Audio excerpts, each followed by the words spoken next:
Hello everybody, what is up and welcome to another video I am doing in Minecraft. Now today we're not doing an achievement guide.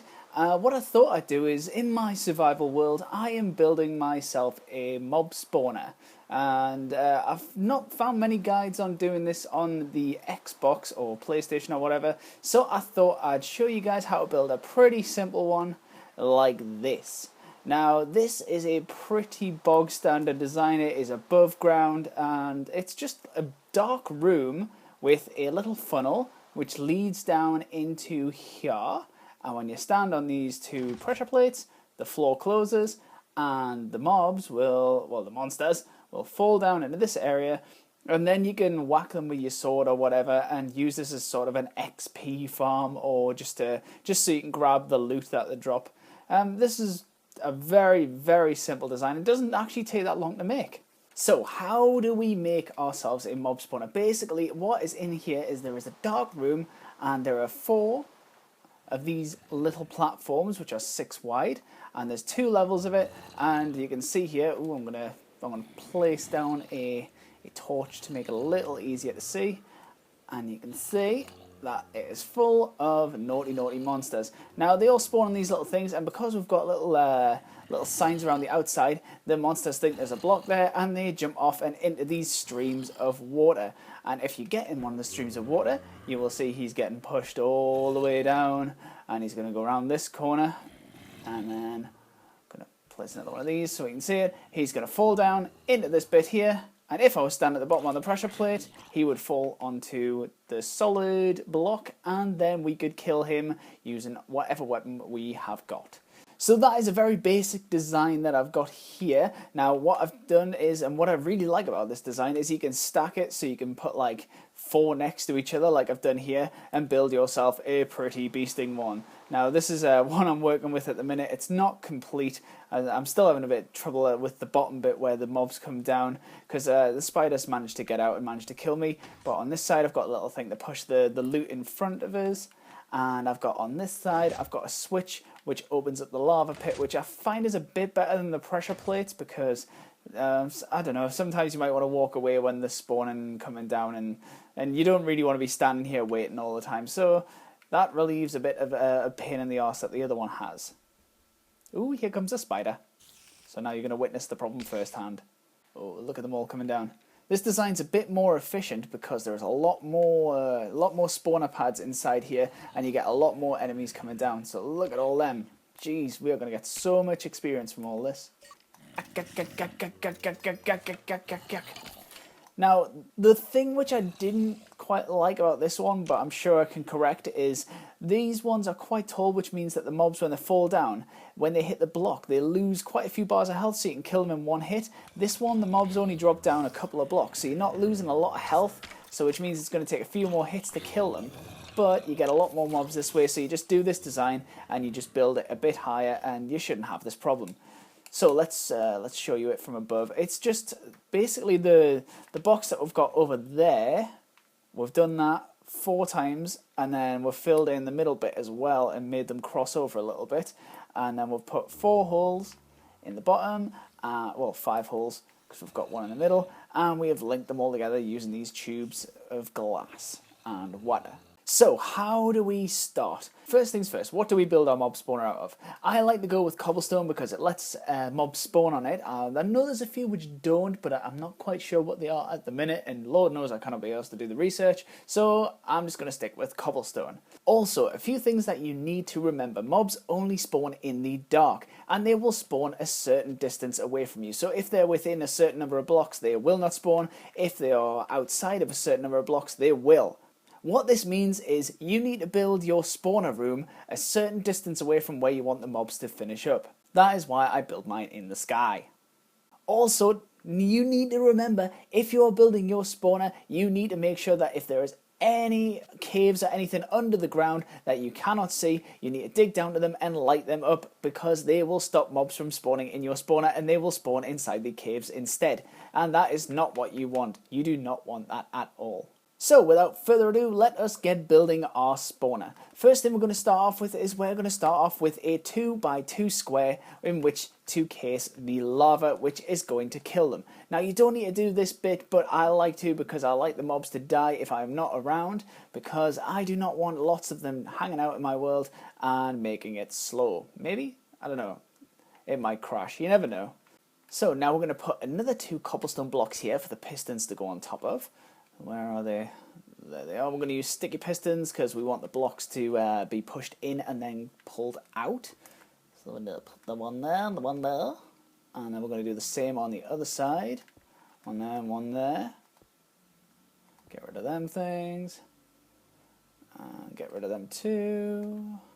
I don't think you need to get rid of them, but I like to. So we're going to put 2 here. These are for the redstone to sit on top of. And then we're going to join these together by doing this.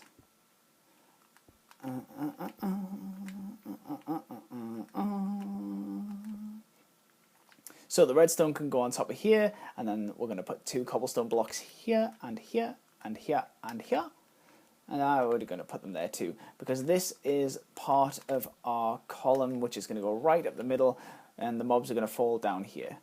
So let's place one there, and there too. And on top of this, we are going to place a lever. I'm going to get some redstone and a repeater as well. So we're going to put a switch there. Oh, I've picked up the torch instead of the redstone. Where is it? You need to go. Nah.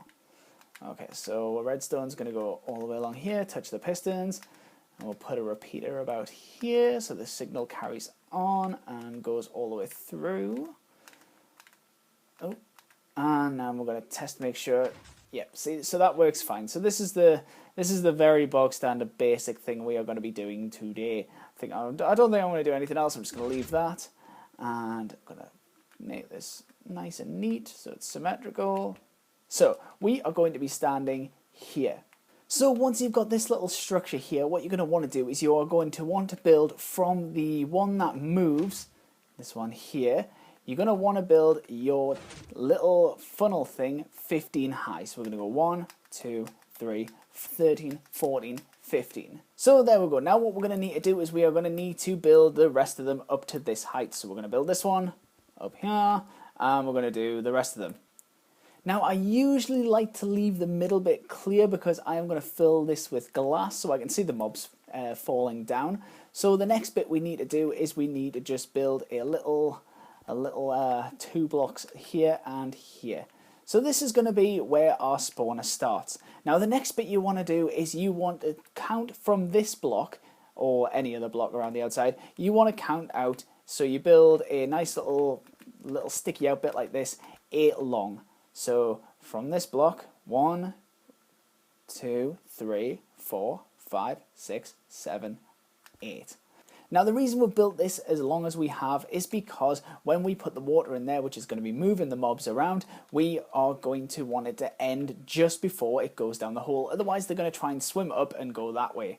So you can see here, I'm going to put the water source block here, and the water does not reach the pit. It doesn't go down, which is not what we want. We want this.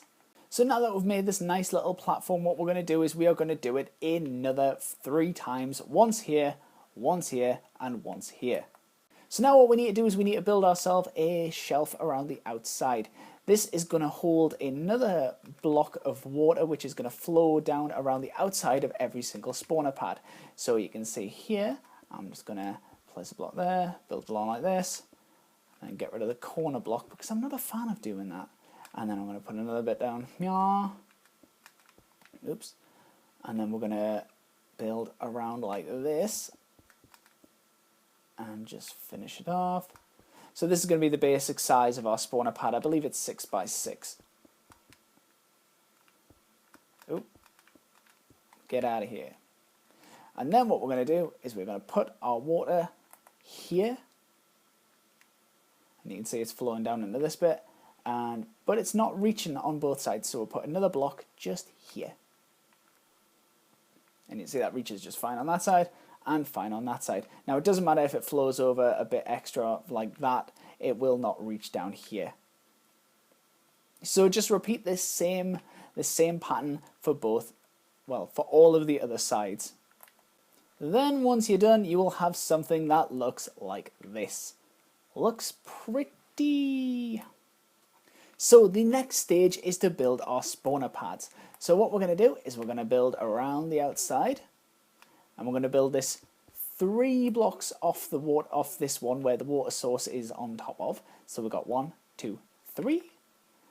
The reason we're building it this high is so even when the mobs are in the water here, they can't just jump on top of the block and get out. Now I believe you can do this too high, but if a mob gets here and then jumps out on the spawner pad, it'll give it a bit more time before it actually gets down the bottom, and we want to get them down there as fast as possible. So we are going to build it 3 high.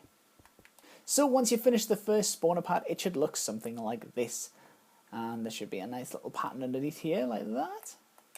So just repeat the same thing on the other 3. Now what we need to do is we need to build our next set of spawner pads, and we are going to build these on the 3rd block from the blocks that we've just placed down here. So 1, 2, 3, this is the one that the pad is going to be made at. This is because in here you can spawn zombies, spiders and creepers and skeletons, because they all stand only 2 blocks tall. So we'll just finish off this pad like so. Just keep it the exact same size as the one below it, and then once you've done that, still one more. And once you've done that, just do the same thing on all of the rest of them. And then once you've finished that bit, you should have something that looks like this. It's coming together quite well. Now, if you do want to build it a bit higher, what you can do is you can just keep going like this and put another 3 blocks and then put another 3 spawner pads on top of here and keep going until whatever you fancy. But remember, if you go so high, the monsters will not spawn in the on top of the spawner pads if they're too far away. So just for speed's sake in the video, we're going to keep this at a nice 2 spawner pads high. The next bit that we need to do is we need to make it so the mobs will fall off the side. If you get a mob spawning up here, they will not jump off the side because they will see that gap and they will be like, oh my god, it's too high, I'm not going to jump. So what you need to do is you need to trick them into thinking there is a block here. And you can do this by grabbing the signs and aligning the outside of every single spawner pad with signs. Now this is a bit of a pain in the arse because they do ask you to write something on every single time you do it. So you just have to get good at tapping the left trigger, then B over and over again. So like, oh god, and sometimes it'll happen like that. But if you get good at it, you can get this done quite fast. And then once you're done, it'll look like this, and just do it on every single spawner pad. So there's the first level done, now we just need to do the second one. And then once you're finally done, it should look something like this. Now the last step is just to box in the entire thing. So you got to build these walls up, but make sure you make them the right height. So count 1, 2, because you want zombies, creepers, and skeletons to spawn in here, and spiders as well. You want to make sure it is too high. So the ceiling needs to be the 3rd block above the final spawner. So we're going to go down that, like that, and then we're going to go boop, boop, boop, boop, boop, boop, boop. So it needs to be that high. This is where the ceiling is. That's how high the walls have to be. So let me just fast forward to once I've built all the walls. So there we go, we have got the walls all finished off. So the last thing now is just to finish off the ceiling, and then we will be done with our spawner. And then the last row, and we are done. Alright, so this is pretty much the finished product. Oh, actually no, I know what we need to do. We need to light up the areas in which are dark because we do not want zombies or any of the other bad guys spawning around our spawner when we are trying to use it. So you can see here how it's a bit dark here. Now, they probably will not spawn in these areas because they're not dark enough, but you can never be too careful. So just plonk a few torches around here. And just light it all up, make sure nothing bad happens to you while you are using it, because it would suck so bad for a creeper to sneak up behind you and blow up all of your hard work. So we need this to flip, and then that is fine. Oh wait, I know what we need to do. We need to make ourselves the last bit of the funnel that leads down towards where you're going to stand. So we're just going to do some cobblestone, do another one, and then once we've done that, I'm going to actually replace this with a bit of glass because I like to see the monsters while I'm killing them. So this is pretty much our finished product. So now what we're going to do is we are going to save and we are going to load this world and make sure it works. Now remember, when you are lighting up, if you are doing this spawner in a survival world, make sure to light up the top because you don't want any zombies or anything spawning on top of here. Try to light up any caves that are in the area and go, I'd say even go as far as 50 blocks away from where you're actually standing because you can never be too careful and you want your spawner to be as efficient as possible. Having the enemies spawn in the caves around you means that less will be spawning in your spawner and will in turn stop you from getting the experience that you could be getting from their monsters. So let us save our game. What should we call this one? Oh wait, it's already saving. I must already have a name. And then we're going to exit and we are going to load it back up in survival. So we have loaded our game back up in survival and we are going to see if our spawner works. We are just going to stand here and see if anybody shows up. So eventually the mobs will start showing up and you can use this to grab experience. So you can see our spawner is quite effective and has brought in quite a few enemies already. So let's just end their miserable existence and then bring it all back. So that is a very basic mob spawner for you. I really hope you've enjoyed this video, guys. Best of luck building your spawners if you decide to undertake this little project. Catch you later. Bye!